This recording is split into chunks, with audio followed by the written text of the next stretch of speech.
जय हिंद दोस्तों, आप सभी कैसे हैं। मैं आशा करता हूँ आप सभी अच्छे होंगे और अपनी पढ़ाई को बेहतरीन ढंग से कर रहे होंगे। आज हम जियोग्राफी की क्लास लेकर आए हुए हैं। आज क्लास में हम लोग डिस्कस करेंगे जियोग्राफी का। जो इंडियन जियोग्राफी हम लोग पढ़ रहे थे, रिवर सिस्टम, रिवर बेसिन पढ़ रहे थे, उस पर हम लोग जो हमारा बचा हुआ था, जो हम लोग प्रायद्वीपीय भारतीय नदियाँ पढ़ रहे थे, उसमें हमारा एक पार्ट बच गया था, मतलब कुछ पार्ट बच गया था क्योंकि उस दिन हम लोग किसी कारणवश क्लास नहीं कर पाए थे।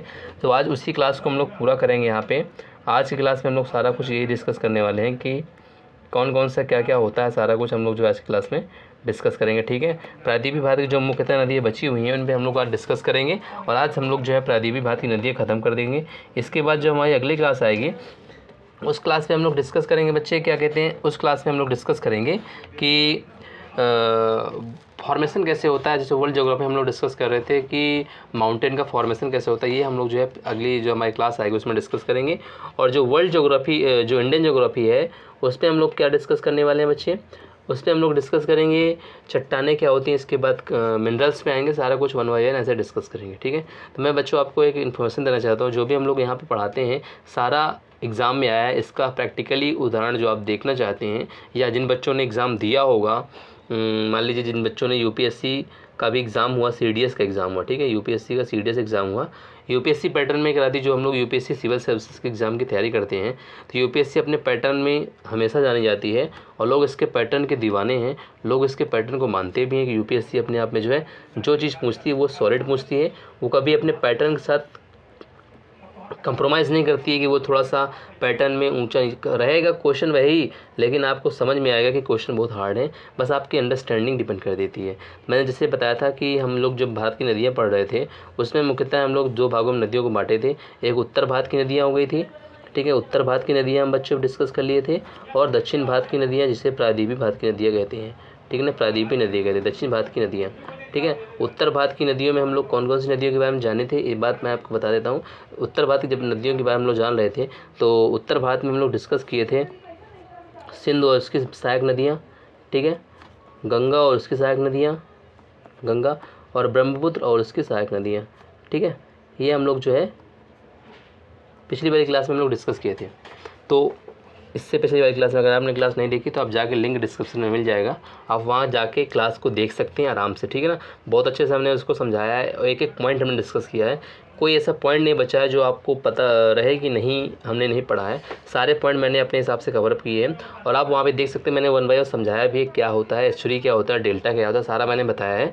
आप जाके सारे वीडियो देखिएगा आगे। तो मैं आपको बताऊं प्रश्न कैसे आया था। सिंधु और उसकी सहायक नदियों से प्रश्न आया था कि सिंधु के बेसिन के अंतर्गत कौन कौन से क्षेत्र आते हैं, कौन कौन से स्टेट आते हैं। ऐसा प्रश्न जनरली डायरेक्ट पूछ लिया गया, 4 ऑप्शन दिए हुए थे। दूसरा आया था गंगा से, आया था कि गंगा का प्रवाह किन किन राज्यों में है, किन किन क्षेत्र में है, निम्न में से किन क्षेत्रों में गंगा प्रवाहित होती है, ऐसे करके 4 ऑप्शन दिए थे। तो मतलब तरीके बच्चे समझिए कि प्रश्न बहुत आसानी से पूछता है, बस आपको क्या थोड़ा सा अंडरस्टैंडिंग रखनी है, थोड़ा चीज़ों को मैप के माध्यम से समझना है। जब भी जियोग्राफी की बात आती है तो मैप का एक इम्पॉर्टेंट रोल हो जाता है, क्योंकि बिना मैप के आप ये जियोग्राफी अगर पढ़ रहे हैं तो आप बेकार है, मतलब आप मतलब मज़ा नहीं आएगी आपको। जैसे रहता है ना कि हर चीज़ की अपनी एक, जैसे मान लीजिए हम खाना खाते हैं तो उसमें नमक होना चाहिए, वैसे ही मान लीजिए कि एक मैप की बहुत इंपॉर्टेंस है। कहाँ पे, यहाँ पे है, ठीक है। ये बात दिमाग में रखिए कि मैप को आप नेगलेक्ट नहीं कर सकते हैं। ये नहीं कर सकते कि नहीं मैप को अगर हम बगल में रख देंगे तो हमारा काम हो जाएगा, नहीं होगा कतई। जैसे अगर मैं भारत की नदियों की बात करता हूँ तो मुझे पता है कि यहाँ से गंगा नदी निकली और यहाँ पे आगे ये क्षेत्र जो है बांग्लादेश में ये प्रवाहित हो जाती है। बांग्लादेश में होते हुए बे ऑफ बंगाल में ये प्रवाहित हो जाती है, यहाँ पे सुंदरबन डेल्टा का निर्माण कर देती है, ठीक है। तो ये आपको कैसे पता चलेगा, जब आप नदियों के बारे में पढ़ेंगे, सारा कुछ डिस्कस करेंगे, ठीक है ना। मैं यहाँ पे आपको दिखा देता हूँ। मैप बनाना बड़ा आसान है, बस आप उसको समझिए, अंडरस्टैंडिंग आप थोड़ा सा बैठा लीजिएगा मैप कैसे बनाता है। सिंपली है, मैप बनाने में कोई कला नहीं है। कोई आपने जैसे मान लीजिए कुछ लोग बोलते हैं ना कि हमने तो आर्ट नहीं ले रखी है, हमसे बनेगा ही नहीं। अरे भैया आर्ट इसमें ज़रूरी ही नहीं है, आर्ट इसमें थोड़ा बोला गया है कि आप जियोग्राफी लें तभी आप आर्ट ले पाएंगे। कभी आप मतलब ये मत सोचिए कि नहीं हम मैप नहीं बना पाते हैं तो मतलब आर्ट लेना ही ज़रूरी है, ऐसा करिए नहीं। बस आप ऐसा बनाइए कि दिखने में लगे कि हाँ नहीं वो मैप है जो हम लोग इंडिया के बारे में डिस्कस कर रहे हैं, इंडिया का मैप है, ठीक है। नहीं तो आप बना दिए कुछ और, दिखने में लग रहा है वो कि ऑस्ट्रेलिया का मैप, ऐसा नहीं होना चाहिए। मतलब लगना चाहिए लगभग कि वो इंडिया का मैप है लगभग, ठीक है। क्योंकि ये आर्ट नहीं यहाँ पे देखनी चाहिए, बस अंडरस्टैंडिंग होनी चाहिए कि यहाँ पे कौन सा क्या पार्ट बना रहे हैं हम लोग। यहाँ पे मैप बना दिए, आपको समझ में आ रहा होगा कि इंडिया का ही मैप है, ठीक है। तो ऐसे करके जो है अंडरस्टैंडिंग तरीके से बनाना है मैप कि दूसरों को समझ में आ जाए, हम अपनी बात भी रख सकें, ठीक है। तो यहाँ पे आके नदियाँ यहाँ पे अपना निक्षेपित कर देती है। यहाँ पे गंगा नदी आई, उसकी सहायक नदी क्या सबसे प्रमुख नदी यहाँ पे आ गई गंगा नदी, उसकी सबसे यमुना नदी सबसे उसकी सहायक नदी है, ठीक है। अब यहाँ पे गंगा नदी जब मिलने से पहले क्या कहते हैं, दो धाराओं से मिलकर बनती है, तो एक धारा यहाँ पे मिल जाती है आके, ठीक है। तो ये भी आपको पता होगा कि बच्चे गंगा नदी दो धाराओं से मिलकर बनी है, इसके पहले उसको भागीरथी बोलते हैं। अलकनंदा प्रयागराज में मिलती है, ठीक है। अलकनंदा में मतलब अलकनंदा नदी जब देवप्रयाग में मिलती है, यहाँ पे क्या कहलाता है, ये देवप्रयाग है यहाँ पे, ठीक है। यहाँ पे याद रखिए कि देवप्रयाग है, तो देवप्रयाग में नदी इसके मिल जाती है और जो है ये गंगा नदी कहलाती है, ये आपको पता होगा। तो ये चीज़ें क्या है, जब आप ऐसे पढ़ेंगे तो आपको जो है मैप से बड़ा आसानी से याद हो जाता है। क्योंकि जब हम लोग यूपी की बात करते हैं, यूपी हमारा मान लीजिए पूरे इस क्षेत्र में फैला हुआ है, ठीक है। ये प्रयागराज है, मान लीजिए प्रयागराज है, मान लीजिए जैसे मैप में ऐसे दिख रहा है प्रयागराज है, तो प्रयागराज यहाँ पे लगभग रहेगा, ठीक है। तब तो यहाँ पे बिहार आ जाएगा। लेकिन आप समझिए बात को कि मैं इसको थोड़ा सा इरेज कर ही देता हूँ तो आपको सारी चीज़ें सही से समझा सकूँ, ठीक है। मेरा मतलब रहता है बच्चे कि आपको सारी चीज़ें जो है ऐसे समझाया जाए जिससे आपको कभी कभी चीज़ की जो है दिक्कत न पड़े, कभी आपको ये ना लगे कि नहीं जो हम चीज़ जो समझ रहे हैं वाकई में ऐसे प्रश्न आते हैं कि नहीं आते हैं कि सर ऐसे ही पढ़ा रहे हैं।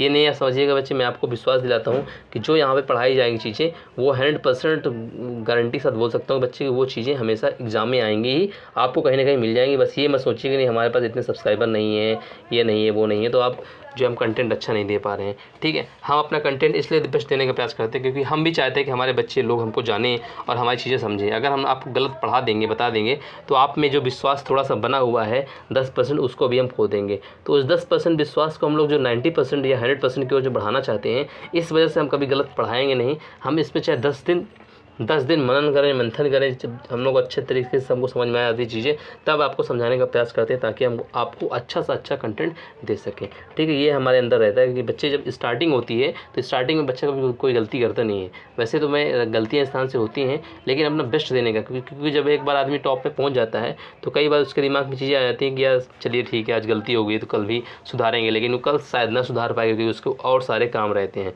लेकिन हमारे पास ये रहते हैं बच्चे की अगर हम यहाँ पे हैं तो हम चाहते हैं बच्चों कोई भी आपको ऐसा कंटेंट दे जिससे आपको कोई गलती ना हो, इसमें कोई मिस्टेक ना हो, सारा ऐसा कंटेंट है सो को रिलेटेड हो जो एग्ज़ाम में कहीं ना कहीं पूछा जाए तो आप बच्चे कर लें, ठीक है ना। क्योंकि विश्वास एग्ज़ाम में मतलब विश्वास बहुत ज़रूरी होता है। जब बच्चों को विश्वास हो जाता है कि वाकई में जो सर पढ़ा रहे हैं ये रिलेवेंट है, एग्ज़ाम में आता है, तो बच्चे तभी विश्वास करते हैं, पढ़ते हैं, ठीक है। तो यहाँ पे बच्चे समझिए बात को कि मैं आपको बता रहा था, यहाँ पे जब गंगा नदी मिलती है यहाँ पे सबसे पहले यहाँ पे प्रयागराज के आगे जब जाएगी तो कानपुर मिलेगा, कानपुर के भागलपुर, भागलपुर के बाद फिर क्या मिलता है पटना। तो मतलब मैं आगे बता दिया हूँ आपको। तो मतलब ऐसे भी प्रश्न आया था कि गंगा नदी कौन कौन से क्षेत्र से होकर बहती है, 4 ऑप्शन दिए हुए थे। तो आपको यहाँ पे मिस्टेक हो जाता है कि पहले कानपुर की पहले प्रयागराज, तो पहले प्रयागराज फिर कानपुर, फिर इसके बाद आगे जो है क्षेत्र बढ़ता हुआ चला जाता है।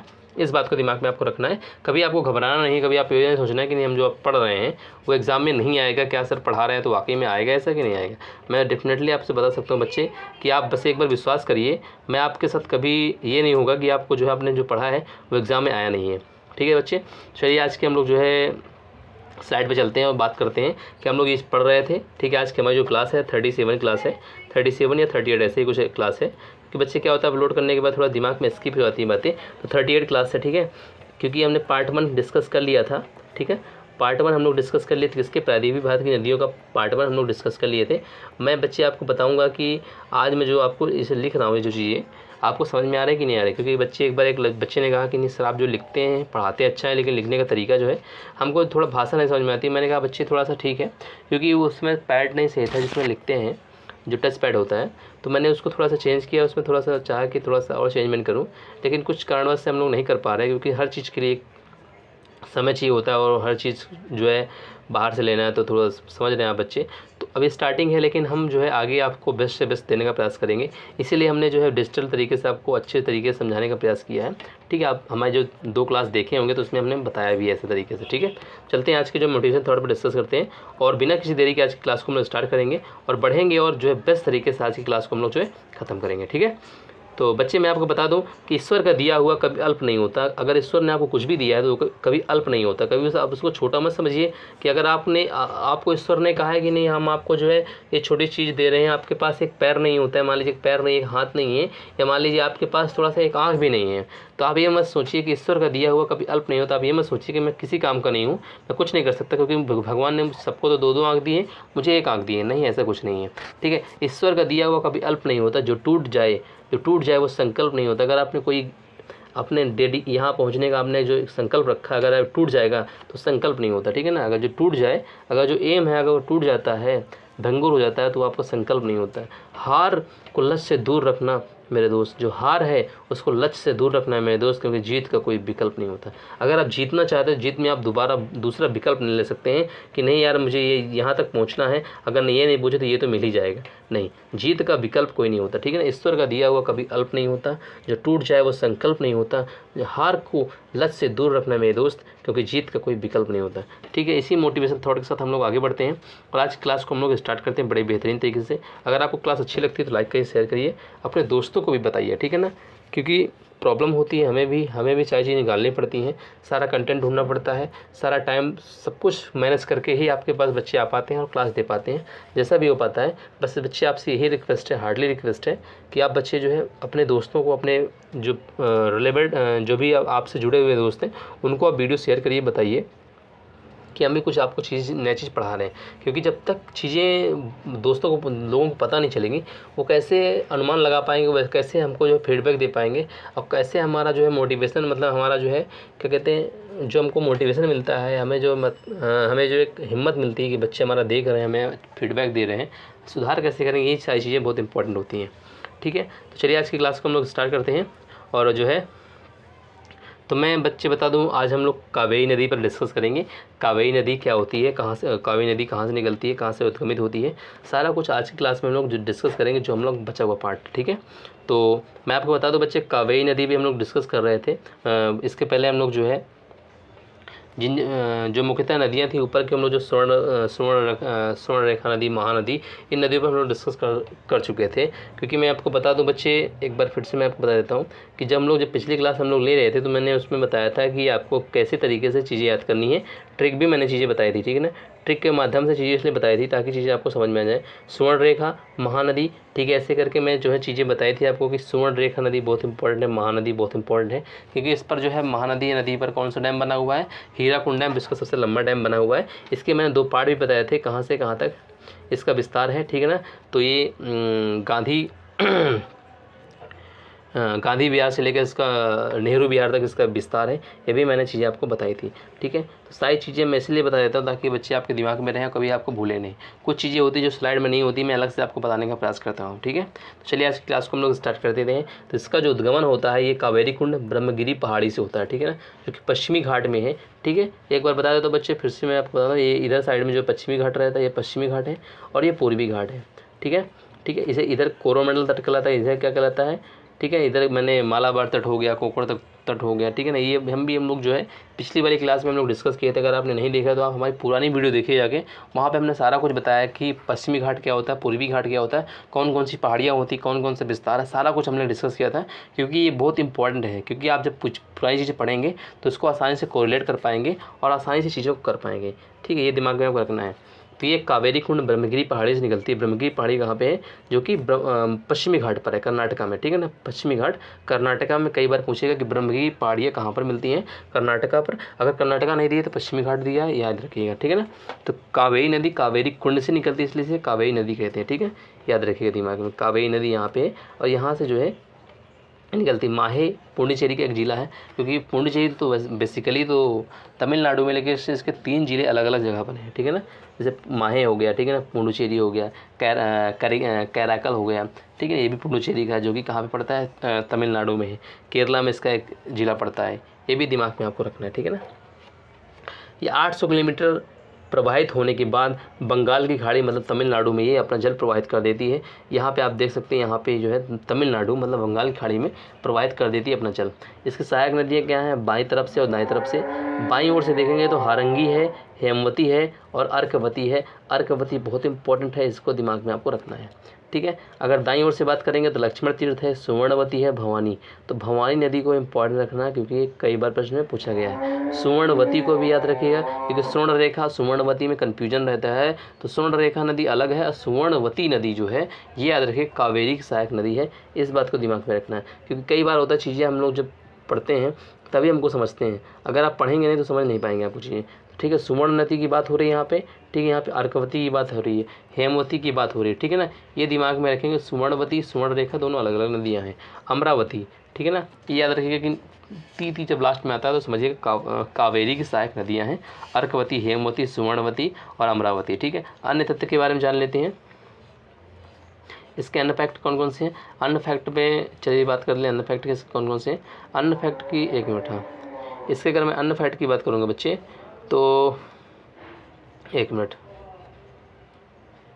तो हम लोग बच्चे इसके अन्य फैक्ट के बारे में जान लेते हैं कि इसके जो महत्वपूर्ण अन्य फैक्ट हैं उसको भी हम लोग जो है डिस्कस कर लेते हैं, ठीक है। क्योंकि ये ज़रूरी है इसके सारे फैक्ट को जानना, क्योंकि एग्ज़ाम में कैसे भी कहीं से भी प्रश्न आ जाए तो हमें कतई ये नहीं सोचना कि हमें जो है प्रश्न नहीं कर पाएंगे, हमसे नहीं हो पाएगा। तो इस बात को दिमाग में रखना, ठीक है ना। हम आपको यही कहेंगे कि बच्चे जो भी हम आपको पढ़ाएंगे वो 100% श्योरिटी के साथ बोल सकते हैं, वो एग्ज़ाम में कहीं ना कहीं आपको जो है देखने को मिल जाएगा, ठीक है। तो मैं आपको बच्चों बता रहा था कि इसकी परियोजनाएं कौन कौन सी हैं, कृष्णा कावेरी नदी पर कौन कौन सी परियोजनाएं हैं। तो याद रखें कृष्णा सागर जो परियोजना है ये है कावेरी नदी पर, लेकिन अलमाटी बांध जो है, अलमाटी परियोजना जो है वो कृष्णा नदी पर है। मैंने ट्रिक भी बताई थी कि जब अलमाटी की हम बात करेंगे, अलमाटी, तो अलमाटी बांध की जब मैं बात करता हूँ तो ये कृष्णा नदी पर कैसे होता है, इसकी ट्रिक मैंने बताई थी कि माटी कौन खाता था, कृष्ण भगवान खाते थे, ठीक है। जब उनकी देवकी जी जो माँ थी उन्होंने देखा कि ये तो बच्चा जो है माटी, यशोदा जो यशोदा देवकी तो नहीं थी यशोदा, तो उन्होंने देखा कि बच्चा तो माटी खा रहा है, मिट्टी खा रहा है, तो उनमें जो है उन्होंने अपना मुँह खोला तो उन्होंने सारा विश्व देख लिया था। ये आपने कृष्ण लीला में देखा होगा, नहीं देखा देखिए जाके, बड़ा अच्छा चीज़ है। क्योंकि हिंदू धर्म में अगर आप हैं या मान लीजिए आप किसी भी धर्म से हैं तो ये चीज़ें अगर हम जानेंगे, पौराणिक चीज़ें, या मान लीजिए जो हमारे पुराने समय में हुई, ठीक है ना, जितने भी द्वापर युग था या त्रेता युग था, तो उसमें हमको ज्ञान की चीज़ें मिलती हैं, वो भी हमको जानना चाहिए। तो अलमाटी बांध कहाँ पे है, कृष्णा नदी पर है, ठीक है। कृष्ण सागर कहाँ पर है, ये कावेरी नदी पर है जो कि मैसूर कर्नाटका में है, ठीक है ना। मैतूर डैम की बात आती है, ये भी तमिलनाडु में है। मैतूर ता से तमिलनाडु, ता से मैतूर, तो मैतूर डैम कहाँ पर है, ये भी कावेरी नदी पर, दोनों कावेरी पर हैं, ठीक है। ये कहाँ पे, कावेरी नदी पर दोनों हैं, लेकिन मैतूर है तमिलनाडु में, कृष्ण सागर डैम है, कृष्ण सागर परियोजना है मैसूर कर्नाटका में, ठीक है ना, याद रखिएगा। अब इसके द्वीप की बात करेंगे तो कर्नाटका में इसका द्वीप है जिसे रंगपट्टम बोलते हैं और शिव समुद्रम बोलते हैं। 2 नदी द्वीप है, रिवर आइलैंड है, ठीक है ना। तमिलनाडु में भी इसका एक आइलैंड पड़ता है जिसे श्रीरंगम कहते हैं, क्या बोलते हैं, श्रीरंगम बोलते हैं, ठीक। कर्नाटका में श्रीरंगपट्टम, शिव समुद्रम, श्रीरंगपट्टम है कर्नाटका में, श्रीरंगम है तमिलनाडु में, इसको दिमाग में रखिएगा। इसमें जलप्रपात भी, वाटरफॉल है, शिव समुद्रम जलप्रपात, शिवानसम और मेके दत्तू, ठीक है ना, याद रखिएगा। शिव समुद्रम कई बार पूछता है किस नदी पर बना हुआ है, याद रखिएगा शिव समुद्रम जलप्रपात कावेरी नदी पर बना हुआ है। गोदावरी नदी और कावेरी नदी में एक माइनर डिफरेंस है, कई बार पूछा जाता है गंगेज ऑफ साउथ की गंगा किसे कहते हैं, या कहते हैं प्रीफरेबली दक्षिण गंगा, या कह सकते हैं कि दक्षिण गंगा किसे कहते हैं। 2 बात आती हैं, दक्षिण गंगा या गंगेज ऑफ साउथ। अगर 2 ऐसे प्रश्न आता है तो आप या गोदावरी को हमेशा टिक करते हैं लोग, लेकिन गोदावरी ऑप्शन में नहीं है तब आप कावेरी को भी टिक करेंगे, क्योंकि कई प्रश्न विवादित हैं कि गंगेज ऑफ साउथ इंडिया, जब गंगेज ऑफ साउथ इंडिया की बात करेगा तब बोलेंगे कावेरी नदी, या गंगेज ऑफ साउथ की बात करेगा तब बोलेंगे गोदावरी। यहाँ पे इंडिया शब्द जुड़ गया है, यहाँ पे इंडिया नहीं है, दक्षिण भारत की गंगा, यहाँ पे दक्षिण भारत सब जुड़ गया, यहाँ भारत नहीं, यहाँ दक्षिण गंगा। अगर दक्षिण गंगा की बात करता है तो गोदावरी, अगर दक्षिण भारत की गंगा की बात करता है तो वो कावेरी नदी का नाम आएगा। इस बात को दिमाग में रखना है, ऐसे समझना है, ठीक है ना, क्योंकि कई बार प्रश्न विवादित रहा है गोदावरी और कावेरी पर, कौन दक्षिण की गंगा है। तो दक्षिण की गंगा गोदावरी, दक्षिण भारत की गंगा की बात करेगा तो वहाँ पर आ जाएगा कावेरी। अगर ऑप्शन में कावेरी नहीं दिया है तो आप गोदावरी को ही टिक करेंगे, ठीक है। क्योंकि गंगा के बाद सबसे बड़ी नदी कौन है, है? गोदावरी है, ठीक है। याद रखिएगा दक्षिण भारत की सबसे लंबी नदी कौन सी है? गोदावरी है, इसलिए गोदावरी को ज़्यादा प्रायोरिटी दी जाती है। अगर मान लीजिए गोदावरी नहीं है तो आप कावेरी टिक करेंगे। अगर गोदावरी कावेरी दोनों दिया है तो आप प्रश्न पढ़ेंगे कि दक्षिण की गंगा पूछ रहा है कि दक्षिण भारत की गंगा पूछ रहा है। इस बात को दिमाग में आपको रखना है, ठीक है। आगे बढ़ता हूँ, इसमें शहर कौन कौन से बसे हुए हैं? तंजावुर, मैसूर, श्रीरंगपट्टनम, याद रखिएगा, ठीक है। टीपू सुल्तान के बीच जो मतलब जो आंग्ल थे, मतलब जो अंग्रेज़ थे, और टीपू सुल्तान के बीच कौन संधि हुई थी? श्रीरंगपट्टनम में जो युद्ध हुआ था 1799 में, उसमें टीपू सुल्तान मारा गया था। आपको हिस्ट्री से दिन बताता हूँ। तो वहाँ पे क्या हुआ था, मारा गया था, तो वहाँ पे श्रीरंगपट्टनम की संधि हुई थी, ठीक है ना, याद रखिएगा। यह तमिलनाडु, केरल और कर्नाटक, पुडुचेरी के मध्य विवादित है। मतलब ये केरल नदी जो कावेरी नदी है, तमिलनाडु, केरल, कर्नाटक और पुडुचेरी के मध्य विवादित है, याद रखिएगा, ठीक है ना। तमिलनाडु, केरल, कर्नाटक तो आपको दिमाग में रखना है, जैसे क्योंकि मैं बनाता हूँ तो यहाँ पे आता है केरल। एक मिनट, जब मैं जैसे मैप मैंने बनाया तो मैप बनाते दिमाग में क्या पहले आता है? पिक्चर, कि भाई हम लोग जो है ये, तो यहाँ पे हम लोग क्या, केरल हो गया, कर्नाटका हो गया, यहाँ पे तमिलनाडु हो गया, यहाँ पे पुडुचेरी, 3 जिलों में, 3 राज्यों में इसका विस्तार है, तो ये भी आ जाता है। तो तमिलनाडु, कर्नाटक, केरल, कर्नाटक और पुडुचेरी में इसका जो है विस्तार है। आगे बढ़ते हैं और डिस्कस करते हैं अगली इसकी जो स्लाइड है। स्लाइड में दिख रहा होगा ब्रह्मगिरी पहाड़ी से कर्नाटक से निकलती है। सबसे पहली नदी कौन सी से मिलती है? हारंगी।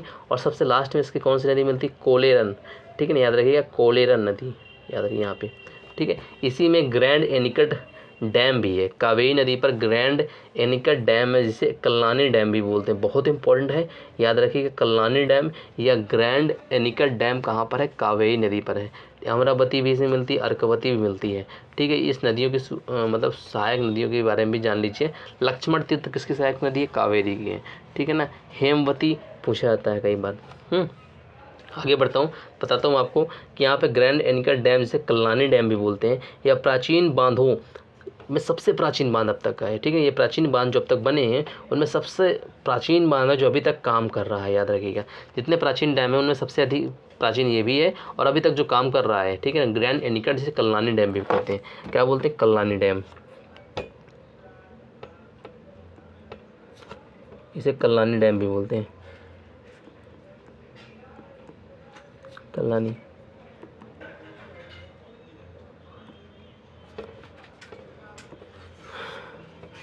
इसे कल्लानी डैम भी बोलते हैं, ठीक है। यहाँ पे मैं लिख देता हूँ।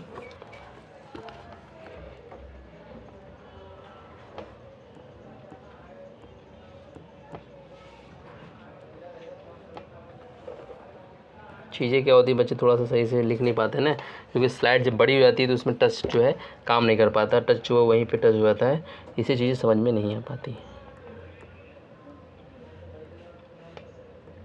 ठीक। तो ये आपको समझ में रखना है, कल्लानी डैम इसका ही नाम है, कल्लानी डैम इसी का ही नाम है, इस बात को दिमाग में आपको रखना है।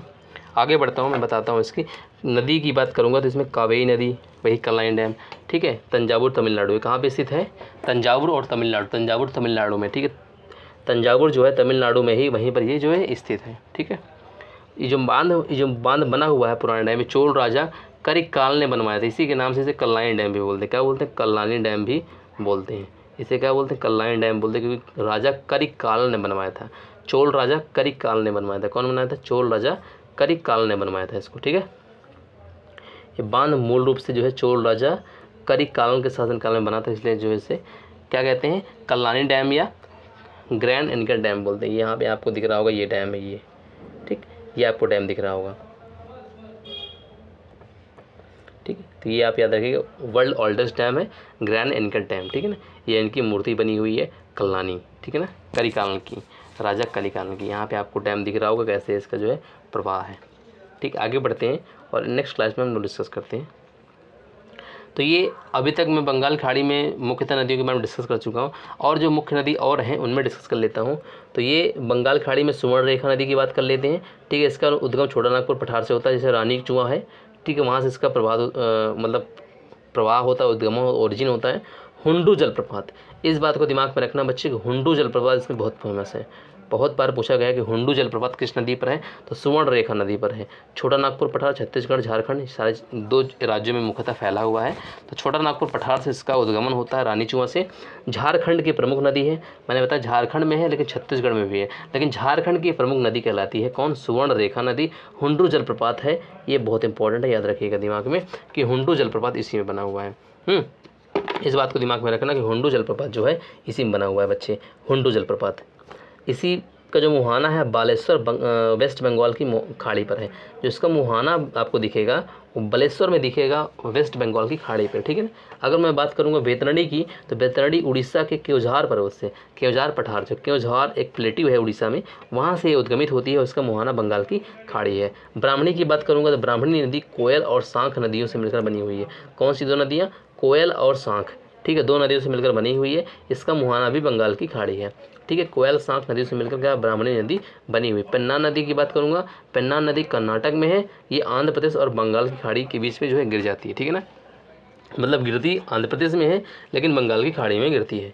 इस बात को दिमाग में आपको रखना है बच्चे, ठीक है ना। मैं आपको एक चीज़ बता देता हूँ बच्चे, जैसे मैं आपको बात करूँ, ये मैंने मैप बना दिया यहाँ पे, तो ये कर्नाटका यहाँ पे होगा, कर्नाटका में यहाँ से आकर के यहाँ पे आती है, ठीक है ना। तो ये पेन्नार नदी है, क्या है ये, पेन्नार नदी कहते हैं इसे बोलते हैं पेन्नार नदी, पेन्नार नदी, ठीक है।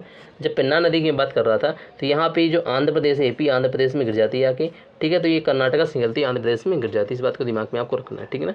तो आंध्र प्रदेश बंगाल खाड़ी, ठीक है। तो यहाँ तक चीज़ें आपको समझ में आ गई होंगी, ठीक है। अगर नहीं आई हैं तो आप दोबारा इस वीडियो को देखिएगा, वहाँ से आपको चीज़ समझ में आ जाएगी, ठीक है। पिक्चर ब्लर है, बैतरणी रिवर की बात हो रही है, ठीक है, याद रखिएगा।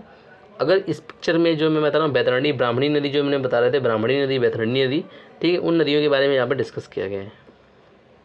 आगे बढ़ता हूँ, बैतरणी रिवर के बारे में यहाँ पे पिक्चर में दिखाया गया, बे ऑफ बंगाल में जो गिरती है बैतरणी नदी, उसी के बारे में यहाँ पे बताया गया है, काफ़ी डिटेल में चर्चा की गई है, ठीक है। इस मैप को आप देख लीजिएगा, ठीक है। यहाँ पे जो झारखंड नदी की बात कर रहा था यहाँ पे, ठीक है, साउथ कोयल नदी है, ठीक है, सांख और साउथ कोयल नदी, 2 नदियाँ मिलकर क्या बनाती हैं, बैतरणी रिवर बनाती हैं, ठीक है ना। कौन नदी बनाती है, बैतरणी यहाँ पे, ठीक है ना। साउथ कोयल और सांख, ठीक है ना, कोयल और सांख नदी मिलकर क्या बनाती है, बैतरणी रिवर बता दी, ये मैं आपको बता चुका हूँ। आगे बढ़ता हूँ, पल्लार नदी की बात करता हूँ। पल्लार नदी ये कर्नाटक के कोलार से निकलती, कोलार की खान है नहीं है, KGF मूवी देखते हो तो कोलार का नाम आता है KGF मूवी में, ठीक है। तो यहाँ पे KGF मूवी जब देखते हो तो यहाँ पे कोलार का नाम आता है, तो वही है, ठीक है ना।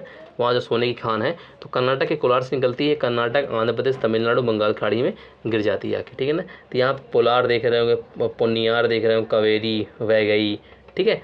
यहीं पे जब मैं बता रहा था आपको तो पेनियार है, ठीक है ना। तो लेकिन पेरियार की बात हो रही थी, क्या बात हो रही थी यहाँ पे, हम लोग पेरियार की बात करते हैं, पल्लार की बात हो रही है। यहाँ तक आपको चीज़ समझ में आ गई होंगी, ठीक है। वैगई की बात करता हूँ, ये कावेरी के नीचे है, ये वर्षा नंद पहाड़ी तमिलनाडु में वर्षानंद की पहाड़ी है, वहाँ से निकलती है और पाक की खाड़ी में गिर जाती है। पाक की खाड़ी, पाक स्टेट आपको दिख रहा होगा, यहाँ पे जो है ये नदी गिर जाती है आखिर। मदुरई शहर, मदुरई जो शहर है इसी नदी के किनारे बसा हुआ है। कई बार प्रश्न पूछा गया है कि मदुरई किस शहर के किनारे बसा हुआ है, मदुरई इसी शहर के किनारे बसा हुआ है। मदुरई जो है, मदुरई वेगई मदुरई शहर के किनारे, मतलब जो मदुरई शहर है वेगई नदी किनारे बसा हुआ है। इसका उद्गमन जो तमिलनाडु से ही होता है। मदुरई शहर भी कहाँ का है, तमिलनाडु का। मीनाक्षी मंदिर यही मदुरई में ही, ठीक है ना। मदुरई की बात करेगा, मीनाक्षी मंदिर की बात करेगा तो वेगई नदी किनारे बसा हुआ है। ताम्रपर्णी नदी की बात करेंगे, इसका उद्गमन जो होता है अगस्तमलई पहाड़ी तमिलनाडु से होता है, अगस्तमलई पहाड़ी तमिलनाडु से होता है, जो कि मन्नार की खाड़ी में गिर जाती है। कहाँ पे, मन्नार की खाड़ी, यहाँ पे गल्फ ऑफ मन्नार आपको दिख रहा होगा, मैं आपको दिखा देता हूँ, बता देता हूँ कि गल्फ ऑफ मन्नार यहाँ पे आपको दिख रहा होगा, ठीक है। पाक स्टेट आपको ऊपर दिख रहा होगा। तो वेगई कहाँ पे गिरती है, पाक स्टेट में गिरती है। और यहाँ पे जब ताम्रपर्णी नदी की बात करेंगे, ताम्रपर्णी नदी है, ये भी कहाँ से, अगस्तमलई पहाड़ी से निकलती है। ऊपर वाली वर्षानंद पहाड़ी से, दोनों तमिलनाडु की नदियाँ हैं, ठीक है। ये मन्नार की खाड़ी में गिर जाती है, इस बात को दिमाग में आपको रखना है, ठीक है। आगे बढ़ता हूँ, मैं आपको बताता हूँ नर्मदा नदी की बात करते हैं। अरब सागर की या पश्चिम की ओर प्रवाहित होने वाली नदियाँ, ठीक है ना। यहाँ पे जो आपको दिख रहा होगा ये नर्मदा नदी की बात है। कहाँ की नदी है ये, नर्मदा नदी है, ठीक है ना। ये जो यहाँ पे बहती हुई नदी आ रही है यहाँ पे, ये नर्मदा नदी है, ठीक। तो मैं आपको बता दूँ, अमरकंटक पुष्पराजगढ़ जिला है वहाँ से निकलती है। अमरकंटक में अनूपपुर की मेकाल जो एक सतपुड़ा रेंज है उसमें मेकाल की पहाड़ी है, वहीं से अमरकंटक से निकलती है जो कि पुष्पराजगढ़ तहसील में पड़ता है। इसका मुहाना एस्चुरी का निर्माण करते हुए खंभात की खाड़ी में गिर जाती है। मैं आपको बच्चों बता देता हूँ कि ये खंभात की खाड़ी में गिर जाती है एस्चुरी का निर्माण करते हुए, ठीक है ना। इस बात को दिमाग में रखना है। 1312 किलोमीटर लंबाई इसकी। अरब सागर गिरने से पहले अरब सागर में गिरने वाली प्रायद्वीपीय भारत और मध्य भारत की सबसे लंबी नदी है। तो मतलब जब अरब सागर में गिरती है तो गिरने से पहले जो प्रायद्वीपीय भारत की नदियों के बारे में बात करेंगे तो प्रायद्वीपीय भारत और मध्य भारत, ठीक है। तो यहाँ पे हम जब मैप मान लीजिए मैंने बनाया है यहाँ पे मैप, एक मिनट, अगर मैं यहाँ पे मैप बना देता हूँ बच्चे, यहाँ पे मैं सही से मैप बना देता हूँ। अगर मैं यहाँ पे मैप बना देता हूँ ये, तो ये जब प्रायद्वीपीय भारत और यहाँ पे खंभात खाड़ी में गिरेगी जाके यहाँ पे, ठीक है, जब यहाँ पे आके खंभात खाड़ी में गिरेगी, कच्छ खाड़ी खंभात खाड़ी में गिरेगी, तो ये जो प्रायद्वीपीय भारत है और मध्य भारत, प्रायद्वीपीय भारत की मध्य बहने वाली सबसे लंबी नदी है, ठीक है। इस बात को दिमाग में रखना है कि प्रायद्वीपीय भारत और मध्य भारत, ठीक है, तो प्रायद्वीपीय भारत और मध्य भारत के बहने वाली सबसे लंबी नदी है। इसकी सहायक नदियों के बारे में हम लोग डिस्कस करेंगे। तो यहाँ पे आपको इस मैप में दिख रहा होगा कौन कौन सी इसकी सहायक नदियाँ हैं, ठीक है ना। ये आपको दिमाग में रहेगा। धुआंधार जलप्रपात बहुत पूछता है जो कि जबलपुर में है, इसी नर्मदा नदी पर बना हुआ, जो एक क्या कहते हैं खंभात की खाड़ी से होते हुए, सॉरी, जो एक भ्रंश घाटी से होते हुए बहती है, ठीक है। मैं आपको बता देता हूँ एस्चुरी क्या होता है, आज मैं डिस्कस करके आपको दिखा देता हूँ एस्चुरी क्या होता है, क्योंकि कई बार होता है बच्चे हम लोग क्लास कर लेते हैं, मैं बताया था ना। एस्चुरी जो ज्वरनदमुख जिसे हिंदी में बोलते हैं, जो कि जो हम लोग पढ़ रहे थे डेल्टा का छोटा रूप परिवर्तित रूप होता है। मैं आपको पिक्चर के माध्यम से दिखा देता हूँ एस्चुरी क्या होता है।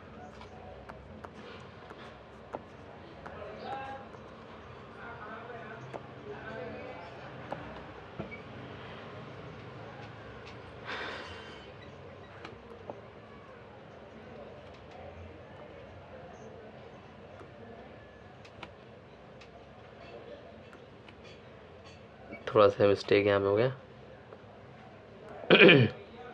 तो मैं सारा चीज़ आपको इसलिए बच्चे बताता हूँ ताकि आपको चीज़ जो है समझ में आ जाए और आप कभी इसको भूलें नहीं, ठीक है ना। क्योंकि अगर आपको चीज़ें नहीं बताई जाएंगी तो आपके पास यही रहेगा कि नहीं हमको सर जो है बताया तो है लेकिन वो चीज़ समझ में नहीं आई है, ठीक है। जब आप एक बार चीज़ों को समझ लेंगे गहराइयों से तब आप समझ जाएंगे कि एस्चुरी और ज्वरनदमुख में अंतर क्या होता है। ये चीज़ आप समझ जाएंगे ना तो आपको सारी चीज़ें समझ में आ जाएंगी, ठीक है। तो ये आपको यहाँ पे दिख रहा होगा, इस पिक्चर में आपको दिख रहा होगा एस्चुरी, ठीक है ना। तो ये एस्चुरी होता है, क्या होता है बच्चे, ये एस्चुरी होता है। ये मैं आपको बता दूँ, ये आपको जो दिख रहा होगा लैंड गिर, ठीक है ना। तो यहाँ पे जैसे नदी आई है तो एस्चुरी का निर्माण कर देती है। कि किसका निर्माण कर देती है, एस्चुरी का निर्माण कर देती है। यहाँ पे आप दिख रहे होंगे कि ये एस्चुरी, यहाँ पे लगभग बंधा हुआ पार्ट है, ये एस्चुरी है, ठीक है ना। ये ठीक है ना, ये समुद्र से लगा हुआ क्षेत्र है लेकिन ये डेल्टा नहीं एस्चुरी है, ठीक है ना। इस बात को दिमाग में आपको रखना है कि आप ये समझिएगा कि एस्चुरी क्या होता है। एस्चुरी तकरीबन डेल्टा का छोटा परिवर्तित रूप होता है, बड़ा परिवर्तित रूप नहीं होता। इस बात को दिमाग में आपको रखना है, ठीक है ना। क्योंकि जब तक आप चीज़ समझेंगे नहीं तब तक आप हमेशा यही रहेगा आपके दिमाग में कि नहीं जो हम लोग पढ़ रहे हैं क्या हम लोग गलत पढ़ रहे हैं क्या। तो ये दिमाग में आपको रखना है, ठीक है ना। मैं आपको एक पिक्चर और दिखा देता हूँ ताकि आपको दिमाग में ये न रहे कि नहीं हम लोग जो है गलत चीज़ों को जो है पढ़ रहे हैं, ठीक है। तो यहाँ पे ये आप देख रहे होंगे, देखिए रिवर आई, यहाँ पे मार्च, यहाँ पे एस्चुरी बना दिया, ठीक है ना। तो ये जो एस्चुरी आपको दिख रहा होगा ये एस्चुरी है, ठीक है ना। इसी का परिवर्तित रूप जब बड़ा हो जाता है तो वो क्या कहलाता है, वही कहलाता है क्या, डेल्टा कहलाता है, ठीक है ना। याद रखिएगा बात को। तो ये एस्चुरी बनाती है ना कि डेल्टा बनाती है। यहाँ पे मैं एक दोबारी पिक्चर आपके यहाँ दिखाता हूँ। ये हल्का सकरा सा आपको रूप दिख रहा होगा, ठीक है ना।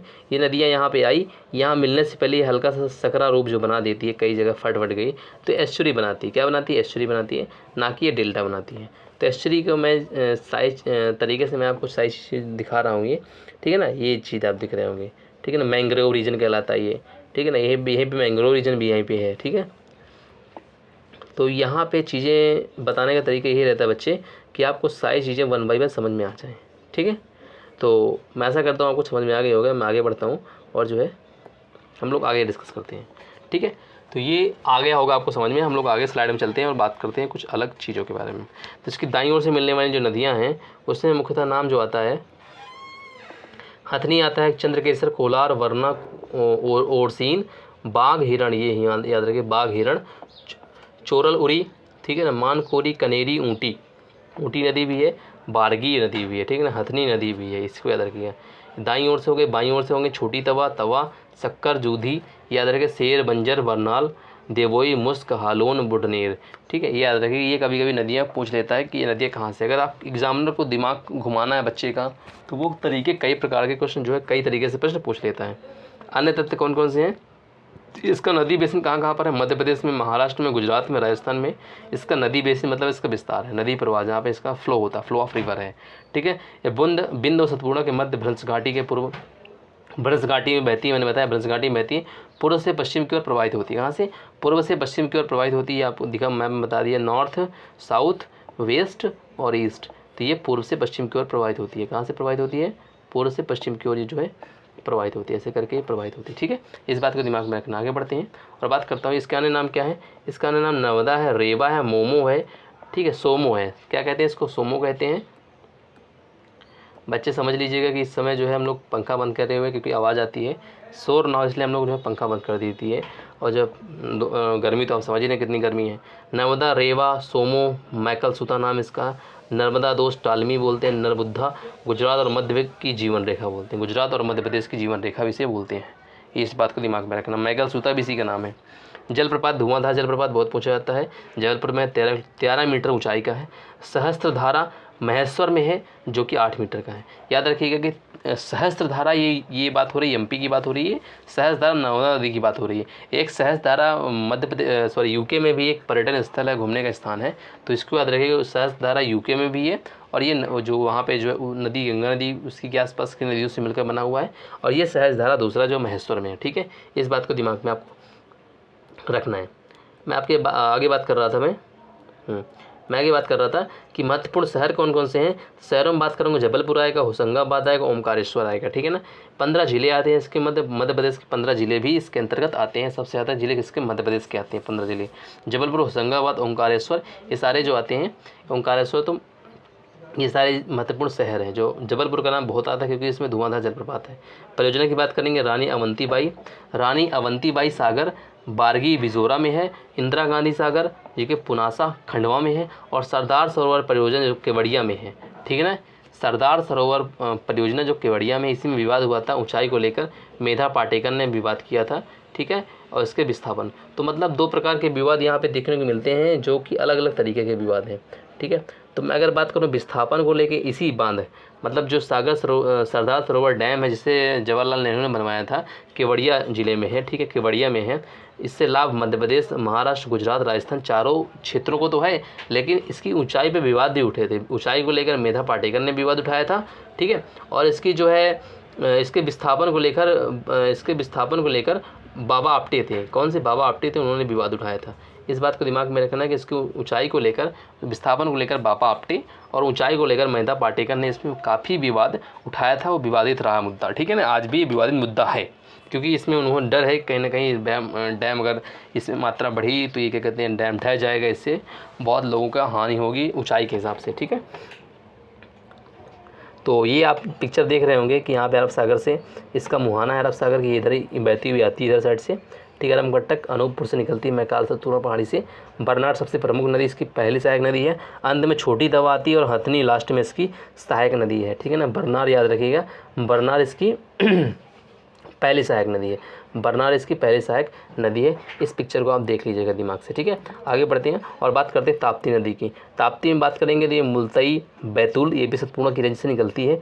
एस्चुरी का निर्माण करते हुए खंभात की खाड़ी में ये भी गिर जाती है, ठीक है। अरब सागर, सूरत, गुजरात की ओर अरब खंभात की खाड़ी में गिर जाती है, मतलब अरब सागर में, ठीक है, जो कि सूरत और गुजरात के क्षेत्र में पड़ता है, यहाँ पर गिर जाती है। ये मुल्तई से निकलती है, ठीक है ना, मुल्ताई बैतूल की पहाड़ी से निकलती है। इस बात को दिमाग में रखना है। ये सतपुड़ा और अजंता की मध्य भ्रंश घाटी से पूर्व से पश्चिम की ओर प्रवाहित होती है, ठीक है। इस बात को दिमाग में रखना है, ये सतपुड़ा और अजंता, ठीक।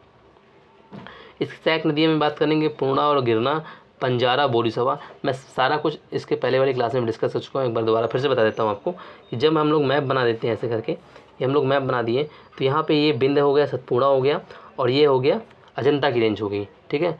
बिंद, सतपुड़ा, अजंता की रेंज, ये बिंद हो गया, ये सतपुड़ा हो गया, ये अजंता की रेंज हो गया, ठीक है। तो इसके जो बीच से नदी निकलती है, बिंद और सतपुड़ा के बीच से, बिंद है और सतपुड़ा के बीच से निकलेगा, ये हो गई नर्मदा नदी,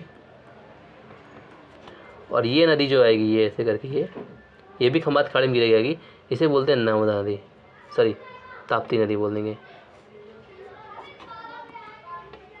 ताप्ती नदी, तापी या ताप्ती नदी। ठीक है, याद रखिएगा दिमाग से कि ये भी होता है, ये भी चीज़ें दिमाग में आपको रखनी है, क्योंकि कई बार होता है कि जब आप दिमाग में चीज़ें रखेंगे नहीं तब तक आपको चीज़ समझ में नहीं आएंगी। ठीक है, तो आपको दिमाग में वो भी चीज़ें दिमाग में रखनी है। ये आपको दिमाग में रखना, ये और ये और ये अलग अलग नाम है, मैं इनके अलग अलग नाम लिख देता हूँ ताकि आपको चीज़ें समझ में आ जाए। तो ये बिंद हो गया, बिंद, सतपूर्णा और अजंता। तो ये दिमाग में आपको रखना है बच्चे। ठीक है, ऐसे करके मैं इसलिए बता देता हूँ सारी चीज़ें ताकि आपके दिमाग में रहें और कभी आपके दिमाग से चीज़ें उतरे नहीं। ये खंभात की खाड़ी हो गई, क्या हो गई, खंभात की खाड़ी, खंभात की खाड़ी। ठीक है, आगे बढ़ता हूँ, आगे डिस्कस करता हूँ, कुछ जो पॉइंट बचे हुए हैं उनमें डिस्कस कर लेते हैं और आगे बढ़ेंगे। तो मैं यहाँ तक आपको चीज़ बता चुका हूँ। सहायक नदी कौन कौन सी याद रखिएगा। पंजारा बहुत इंपॉर्टेंट है, पूछा जाता है। लंबाई 724 किलोमीटर है। अपवाद द्रोणी कौन कौन सी, मतलब ड्रेनेज बेसिन कहाँ पे है, नदी का बेसिन कहाँ पे है, मध्य प्रदेश, महाराष्ट्र, गुजरात में है। परियोजनाएं इसमें कौन सी, उकाई काकरापारा परियोजना है, गुजरात में है। ठीक है ना, अभी प्रश्न आया था सीआरपीएफ में आया था कि काकरापारा परमाणु योजना, परमाणु केंद्र कहाँ पर है, तो वो कहाँ पे है, गुजरात में है। कहाँ पे, गुजरात में पड़ता है। तो उकाई परियोजना या काकरापारा परियोजना दोनों गुजरात में है। ठीक है, उकाई पूछ लेगा स्टैटिक जीके में, काकरापारा पूछ लेगा, ये भी बता दीजिएगा कि गुजरात में है। और शहर कौन कौन से बसे हुए हैं, हरदा, बुरहानपुर, सूरत। सूरत किस नदी के किनारे बसा हुआ, ताप्ती नदी के किनारे बसा हुआ है। कई बार प्रश्न पूछा जाता है। हारदा याद रखिएगा, बुरहानपुर याद रखिएगा कि कौन सा शहर किस नदी के किनारे बसा हुआ है। ठीक है, आगे डिस्कस करते हैं। साबरमती नदी की बात कर देते हैं। उद्गम इसका कहाँ से होता है, डेबर या जय समुद्र लेक। जय समुद्र लेक कहाँ पे है, उदयपुर में है। ठीक है, राजस्थान उदयपुर में लेक है ये, वहाँ से इसका उद्गमन होता है डेबर या जय समुद्र लेक से। ठीक है ना, उदयपुर में है, उदयपुर। ठीक है ना, पिंक सिटी किसे कहते हैं, गुलाब, जयपुर को पिंक सिटी कहते हैं। और झीलों का शहर किसे बोलते हैं, उदयपुर को बोलते हैं। ठीक है ना, याद रखिए यहाँ बहुत सारी झीलें हैं इसलिए उदयपुर वो झीलों का शहर बोलते हैं। यह भी खंभाती खाड़ी में गिरती है गुजरात में। सहायक नदी इसकी कौन कौन सी, वाकल, खारी, हाथमती है। ठीक है, भोगवा है और ये मोहार है। ठीक है ना, इस बात को दिमाग में रखना है कि भोगवा किसकी सहायक नदी है, इसी की सहायक नदी साबरमती की सहायक नदी है। भोगवा नदी का नाम आप गुजरात में जब पढ़ेंगे, भोगवा नदी जब आप हिस्ट्री पढ़ेंगे, इंस्टेंट हिस्ट्री, तो भोगवा नदी का वहाँ पे नाम आएगा। याद रखिए इसकी सहायक नदी है साबरमती की सहायक नदी। अन्य तथ्य कौन कौन सी हैं, इसकी परियोजनाओं के बारे में जान लीजिए। धरोई बांध, धरोई बांध बहुत इंपॉर्टेंट है, जो कि किस नदी पर है, इसी नदी पर है, साबरमती नदी पर है। ठीक है ना, कहाँ पड़ेगा, गुजरात में पड़ेगा धरोई बांध। अहमदाबाद और गांधीनगर दो मुख्यतः शहर हैं जो बसे हुए हैं इसी किनारे। पश्चिम की ओर बहती हुई ये तीसरी सबसे बड़ी नदी है। ठीक है, जो पश्चिम की ओर बहती हुई तीसरी सबसे बड़ी नदी है। लूनी और महानदी के बारे में बात कर लेते हैं। लूनी नागपुर अजमेर से निकलती है। नागपुर नाग पहाड़ी अजमेर से निकलती है। ठीक है, नाग पहाड़ी, नागपुर नहीं, नाग पहाड़ी अजमेर से निकलती है, मतलब राजस्थान। ठीक है, ये कच्छ करण गुजरात में गायब हो जाती है आगे, गुजरात। ठीक है, कच्छ करण में गायब हो जाती है ये। ऐसे करके जब हम लोग मैप पढ़ते हैं, एक मिनट, हाँ ये मैं आपको हटा देता हूँ इसको।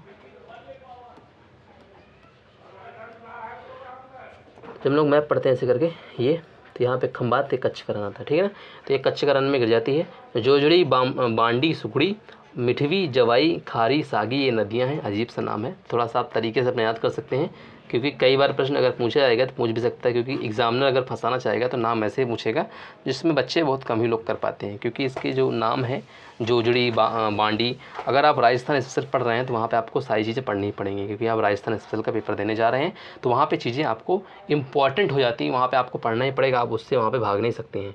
ठीक है, इसकी परियोजना में बात करेंगे। अन्य परियोजनाएँ कौन सी हैं, जसवंत सागर परियोजना है, बाकली परियोजना है। ठीक है, जवाई परियोजना है। पश्चिम राजस्थान में सबसे बड़ी नदी है, राजस्थान पश्चिम में सबसे बड़ी नदी है ये। ठीक है ना, बालतोरा बाड़मेर तक मीठा जल इसका पहुंचता है, मतलब बालतोरा बाड़मेर एक स्थान है राजस्थान में, वहाँ तक इसका मीठा जल मतलब अच्छा जल यहाँ वहाँ तक पहुँचता है।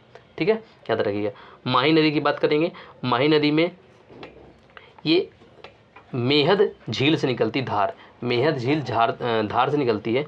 मुहाना इसका खंभात की खाड़ी, इसका भी खंभात की खाड़ी है। लेकिन लूनी का कहाँ पे पड़ता है, लूनी का पड़ता है कच्छ करण में पड़ता है। सहायक नदी की बात करेंगे, असम, मोरेन, चाय, इराव और चाखम, ठीक है। चाय किसकी सहायक नदी है?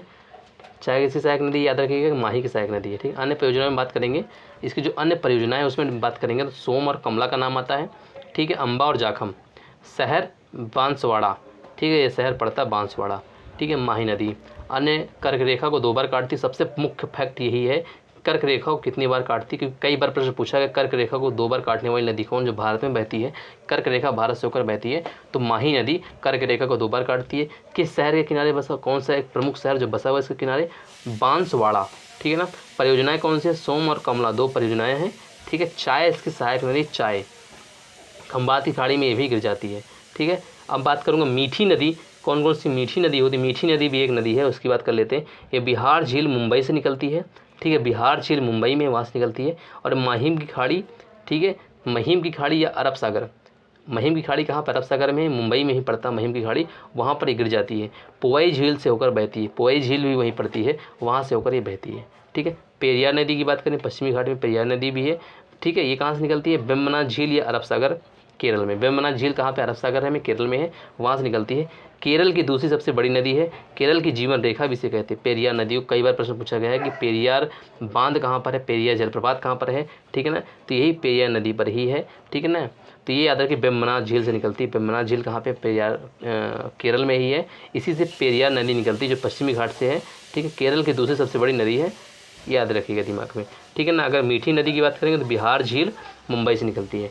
भरतपूजा, ये अन्नामलई पश्चिमी घाट से निकलती है। इसका मुहाना अरब सागर केरल में है, ठीक है ना। अरब सागर केरल की ओर, केरल में इसका मुहाना है।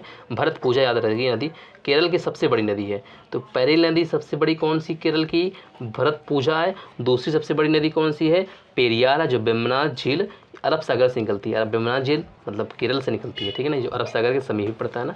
यहाँ पे आप बात करेंगे तो ये जो आप पड़ता है ये केरल है ना, तो अरब सागर के किनारे पड़ा। तो वेम्बनाथ झील जो कि केरल से लगा हुआ है, मतलब केरल में ही है अरब सागर, ठीक है ना। इसका मुहाना कहाँ पे है? भरतपूजा का मुहाना भी अरब सागर में ही है, ठीक, केरल में। केरल की सबसे बड़ी नदी है, इस बात को दिमाग में रखना है, ठीक है। इसमें और मुख्यतः नदी यहाँ पे 4 नदियाँ और हैं। इसके बाद स्लाइड का जो है अंत हो जाता है, ठीक है। आगे की स्लाइड में हम लोग जो भारत की चट्टानों के बारे में डिस्कस करेंगे, जो हम लोग नेक्स्ट क्लास में डिस्कस करेंगे, ठीक है। घग्गर नदी की बात करेंगे तो शिवालिक पहाड़ी शिमला से निकलती है। घग्गर नदी की बात करेंगे, शिवालिक पहाड़ी शिमला से निकलती है। इसका मुहाना कहाँ पे? भटनेर, हनुमानगढ़ राजस्थान में, ठीक है ना। भटनेर, हनुमानगढ़ राजस्थान, मतलब राजस्थान में भटनेर है, वहाँ पे ये जो अपना जल प्रवाहित कर देती है, वहाँ पे गिर जाती है, ठीक है। अंतः प्रवाही जल है, मतलब इसका नदी किसी न सागर महासागर, मतलब ना ही अरब सागर में ना ही बंगाल खाड़ी में गिरता है, ये अंतः प्रवाही जल है। बहुत इंपॉर्टेंट क्वेश्चन बन जाता है, क्योंकि पूछेगा कि अंतः प्रवाही जल नदी कौन सी है, तो बोलना पड़ेगा घग्गर नदी है, ठीक है ना। घाघर नहीं, घग्गर नदी है, जो कि शिवालिक पहाड़ी शिमला से निकलती है, मतलब HP से निकलती है, हिमाचल प्रदेश से निकलती है, ठीक है। ये हनुमानगढ़ भटनेर में गिर जाती है राजस्थान में, ठीक है। मांडवी नदी की बात करेंगे, पश्चिमी घाट में निकलती है। अरब सागर गोवा, ठीक है, गोवा से निकलते हैं, गोवा में इसका मुहाना है, ठीक है। पश्चिमी घाट से निकलती है, गोवा में इसका मुहाना है, गोवा मतलब अरब सागर में, ठीक है। गोवा राज्य की जीवन रेखा इसे बोलते हैं, मांडवी नदी को गोवा राज्य की जीवन रेखा बोलते हैं।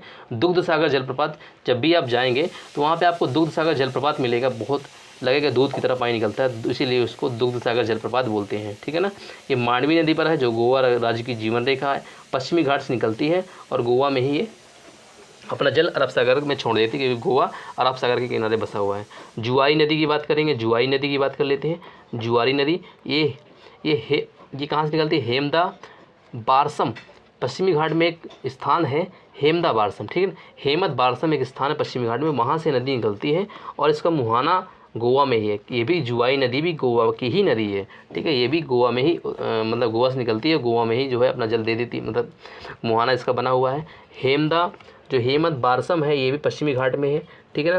गोवा भी पश्चिमी घाट में बसा हुआ है, तो हेमदा मतलब पश्चिमी घाट ऊंचाई पर बसा हुआ पहाड़ी इलाका है, तो वहाँ से नदी निकलती है जुआई नदी, और ये अरब सागर मतलब गोवा के पास अपना जल निक्षेपित कर देती है, ठीक है।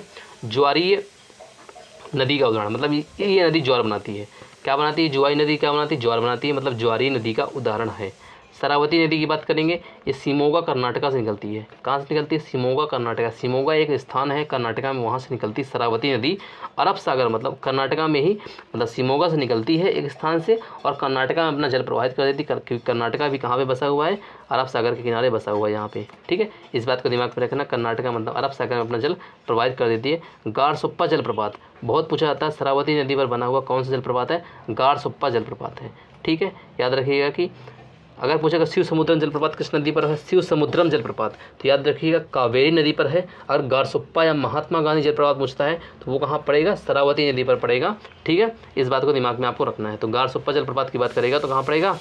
शरावती नदी पर पड़ेगा, ठीक है। इस बात को दिमाग में रखना है। तो यहाँ तक चीज़ें आपको समझ में आ गई होंगी बच्चे, मैं ऐसा करता हूँ आपको चीज़ें यहाँ तक समझ में आ गई होंगी, ठीक है। फिर मिलते हैं हम लोग अगली क्लास पे। अगली क्लास पे हम लोग डिस्कस करेंगे चट्टानों के बारे में, क्योंकि यहाँ तक जो है हम लोग नदियों के बारे में सारा कुछ डिस्कस कर चुके हैं, ठीक है ना। नदियों के बारे में जो भी इन्फॉर्मेशन थी, बेसिक इन्फॉर्मेशन थी, हम लोग दे चुके हैं आपको बच्चे, ठीक है।